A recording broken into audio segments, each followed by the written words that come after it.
Бүгін міне бақыт Ақтауда бір достым бар деген қостың иесі өзі қостың бәрін негізі қызларға арнап жүретінен мен ұсыретіне бақыттың сыйласығынан Гүлжамалдың адамгершілігінен бұлардың хүрметінен жеңілдік. Соның үшін достымызға да бір қосық арнайық деп есен Ақтауда деген қосық таярлаған.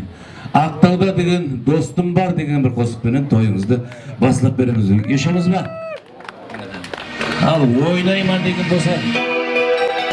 Қариген еді даласы, әзір Ақтаудың баласы, сыйласығына келгенде егіз